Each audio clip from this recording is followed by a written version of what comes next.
I know, I'm supposed to be working on the new Peanuts video, but all I can think about is this. Hey buddy, eyes up here. Look, I can't remember a time when I wasn't obsessed with Superman. And I've been waiting since 1981 for another truly great live-action Superman movie. I said what I said.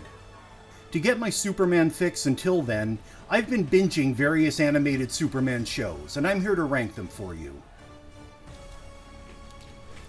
This looks like a job for a cynical adult who watches cartoons.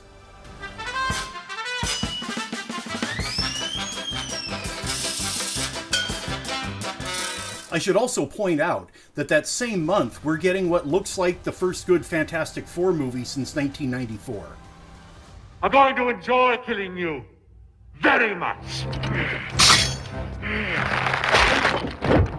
Move aside, Barbenheimer. This July is #SuperFantastic. Before we get into it, I love bringing you these animation deep dives. If you're enjoying them and want to see more, hit those buttons down there to like and subscribe. I'll give you a second. Anyway, each of these shows has something to enjoy about it, but something has to be in last place, and that's The New Adventures of Superman. Produced in 1966 by Filmation. These 6-minute shorts captured the loopy logic and plot contrivances of the Silver Age, simplified for Saturday morning.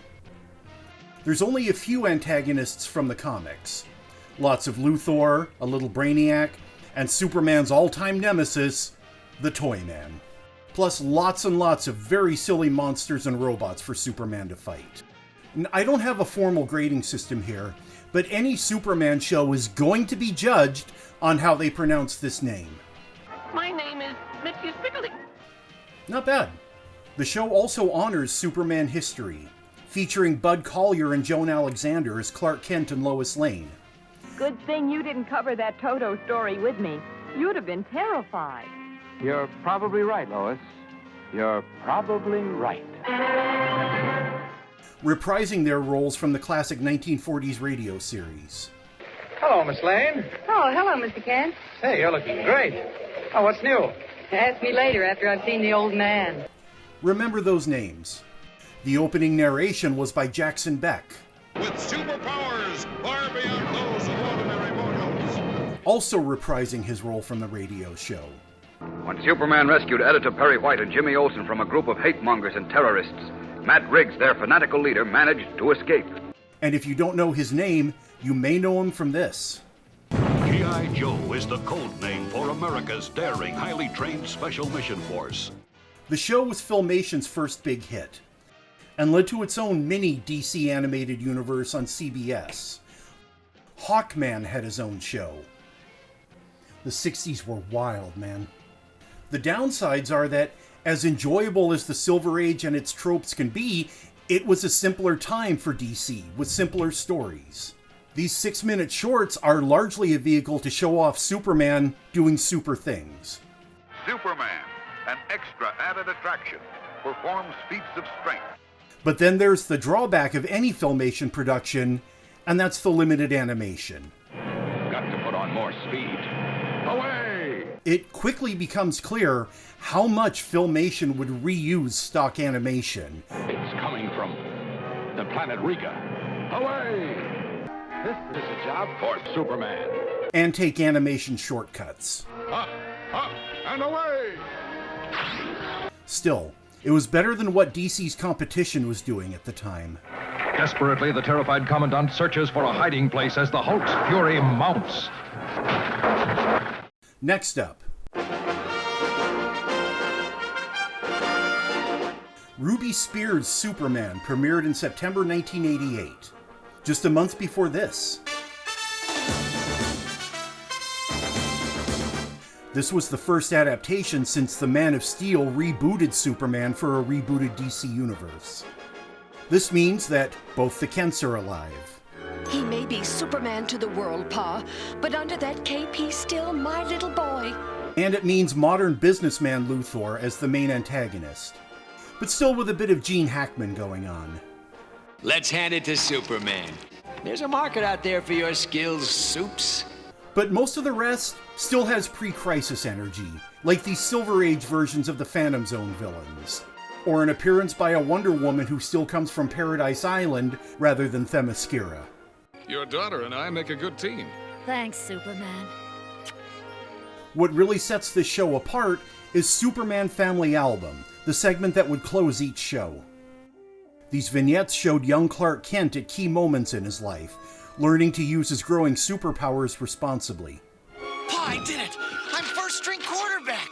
The coach said I'm the best player he's ever had! Well, I'm sure you are, son, but do you really think that's fair to the other boys? Fair? And that was accomplished in 13 4-minute shorts. Not a 10-year anticlimax where the actor was embarrassed to even wear the suit. I said what I said. The intro featured the best-known version of the classic speech from 1952's Adventures of Superman. Yes, it's Superman, strange visitor from another planet who came to Earth with powers and abilities far beyond those of mortal men. And this time it's delivered by Bill Woodson, who, disguised as Clark Kent, mild-mannered reporter for a great metropolitan newspaper, who had also been the narrator of Super Friends. Gathered together from the cosmic reaches of the universe. On the downside, other than Luthor and Zod and the Prankster for some reason, no sense of humor, eh, stupid man? There aren't really any classic antagonists, which means we have no idea how they'd pronounce the name. Still, this show can be seen as a transition point, the bridge from one era of superhero cartoons. Greetings, Bat fans. This is Batman. And Robin, the Boy Wonder. And me too, Batmite. To another. Okay, I know there's this. You are amazing. But we don't talk about that. My Adventures with Superman fully embraces the storytelling and dynamic action of anime. And it's beautiful. The show really focuses on a young Clark Kent's inherent goodness and empathy. I have to believe this world can be a place where everyone's accepted, and I need to help it get there. As he learns about his powers and his secret origins, like a Himbo Steven universe. How did you know you'd be bulletproof? I didn't. I just knew that you weren't. But the reason it's called My Adventures with Superman is because this is practically Lois's show. You really get how she's the only one with the wit and the moxie to have Superman like this. When? Clark. Of course, Lois. The electricity between those two could power the bottle city of Kandor. This may be my favorite iteration of Jimmy Olsen. As extra as he can be sometimes, an awesome evening with three best friends. He's Clark's college roommate and best friend. I can't believe our alarm clock exploded again. Why do you think that keeps happening? So hey, our first day at the Daily Planet. He's much more of a peer than he's traditionally been. Jimmy, go fetch Perry White. Okay, Mr. Kent. Which makes him much more integral to the story. You like her. And we can't forget about Flamebird. Not that Flamebird. Flamebird! It's my stream, spreading the truth about aliens, and it has 5 followers. Nay, believers. Kinda thirsty. By the way, don't forget to like and subscribe. Best of all, both Jimmy and Lois figure out Clark's secret early on. Clark Kent is Superman? We've been roommates since freshman year. The day I met you, you ripped the handle off of the door. In fact, his keeping it from them forms the emotional arc of the first season. Before we die, I gotta know, why did you cut me out of a huge part of your life? And me? Because I was scared. Because I'm of the opinion that it's better when Clark's most trusted allies are able to help him. Shoot, I gotta go, because, The meter ran out. Right, the meter. Ugh, again? By making Clark so young, they can play him as still getting used to the whole Superman thing. I can hear everyone. And Jimmy. They have problems. He's less the big blue Boy Scout and more just a bro who tries to help. We would have died without him. A man flew down from the sky and risked his life to save us. And even sticks around to clean up.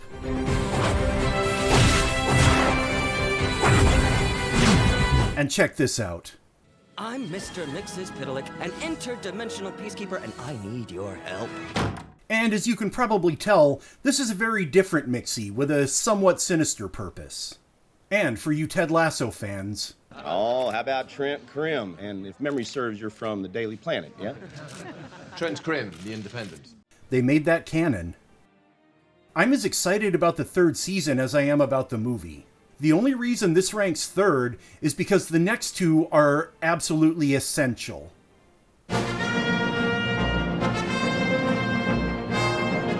Superman the Animated Series is, I hate to say the definitive Superman, but of course it's from the same team behind... And once again, they drew from every era of Superman and every type of Superman story. Take a wrong step, Mr. Kent? What? The result was fresh, cohesive, and beautifully visualized. Reimagined and redesigned versions of Brainiac, Metallo, the Toyman even. Intentionally creepy this time. Please tell him the Toyman is calling time out on his little games. Once again, voice director Andrea Romano found actors who weren't known for animation but were perfect. As Superman, Tim Daly. Luthor couldn't sell the Regent a war suit without it being a deliberate act of treason. I'll be watching you, Luthor. Don't ask me. I just catch him. As Lois Lane. Dana Delaney. Nice work, Smallville. You're only the second person I've ever seen get under Lex's skin. He's strong, he flies, he's the Nietzschean fantasy ideal all wrapped up in a red cape. And for this I will say it, the definitive Lex Luthor. I control everything in this town, Superman. Your cooperation is not really necessary. Played by good old Clancy Brown. We were the new wave of villains. Young guns champing at the bit to make our own mark. It's better to burn out than to fade away. Am I really gonna defile this grave for money? Of course I am! A Luthor modeled, by the way, on Telly Savalas. In a few hours, the United Nations will receive my Yuletide greetings. The information that I now possess the scientific means to control or to destroy the economy of the whole world. Perfect. And check this out. Repeat after me, bright boy. It's mix. Yes. Spit. Lick. This is my Desert Island Superman, because in these 54 episodes, you get a comprehensive Superman experience. So why isn't it number one? Because these exist.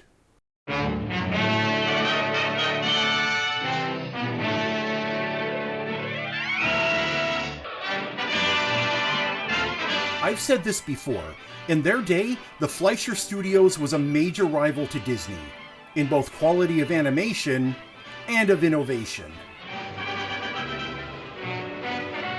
For Superman, they basically invented the language of how Superman could look in motion, as well as of action cartoons themselves.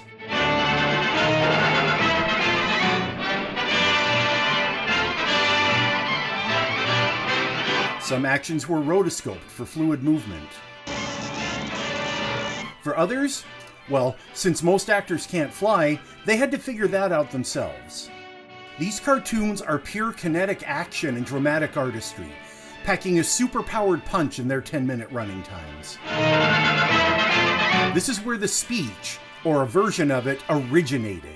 Superman fights a never-ending battle for truth and justice, disguised as a mild-mannered newspaper reporter, Clark Kent. And that's a much younger Jackson Beck, along with Bud Collyer and Joan Alexander. Sorry I can't go with you, Lois, but I have another story to cover. Oh, that's all right, Clark. I'll see you in the office. I told you to remember those names. Technically, the first 8 were by Fleischer Studios, before they poofed and reformed as Famous Studios. All 17 are public domain, which means you can find them anywhere, from the internet, to Blu-ray, to DVD, to VHS. Without these cartoons, this cartoon wouldn't exist. The question of how to pronounce the name didn't come up because he hadn't been invented yet. These started only a year after the radio show and only 3 years after Action Comics #1. In the comics and the radio show, Superman could leap an eighth of a mile. With these cartoons, Superman learned to fly. And that's why they're #1 with a speeding bullet. If you want more, Superman has appeared with his Super Friends on shows from Super Friends to Justice League Action to the Legion of Superheroes to 2 different Batman shows and enough animated movies to fill the Phantom Zone. I'm kidding, of course. We all know that being an intangible pocket dimension commingled with our own, the Phantom Zone is essentially infinite. And there's this. Clark? What's the matter, Lois? Maybe you'd better see for yourself.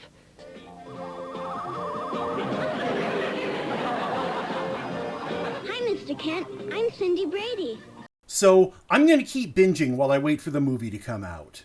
Then I'll see the movie. Then I'll probably see the movie again. Then I'm going to binge some more while I wait for Season 3 of My Adventures with Superman.